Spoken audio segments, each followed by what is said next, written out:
এই ছোট্ট মেয়েটার স্বপ্ন সে রোলার কোস্টারে উঠবে, কিন্তু তার বয়স কম হওয়ায় রোলার কোস্টারের মালিক তাকে উঠতে দেয় না, বরং তাকে বলে হাঁসটার মধ্যে বসে খেলতে। প্রতিফলে মেয়েটা মন খারাপ করে এবং পায়ের মধ্যে দুইটা বড় বড় ঠুঙ্গা লাগিয়ে নিয়ে আসে। তো কিছু দূর যাওয়ার পরই সে ছোট হয়ে যায়। তারপর সে মাথার উপর একটা জিরাফ লাগিয়ে যায়, কিন্তু মালিক তাকে বারণ করে। এবার মেয়েটা করিডোর দিয়ে যাওয়ার চেষ্টা করে, কিন্তু তার মাথায় একটা আলো উঠে পড়ে। এইটা দেখার পর সে চিন্তা করে এই আলোর মাধ্যমে আমাকে যেতে হবে।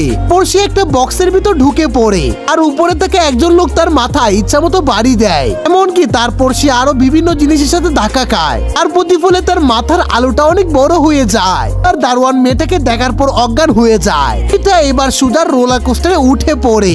তো তার আলোটার সঙ্গে রোলার কোস্টারের পাইপগুলো অনেক পরিমাণ বাড়ি খায়। আর প্রতিফলে যখন সে রোলার কোস্টার থেকে বের হতে যাবে, তখন তার আলোটা অনেক বড় হয়ে গিয়েছিল। ভিডিও পর্বের জন্য লাইক এবং সাবস্ক্রাইব কিন্তু করে দিবে।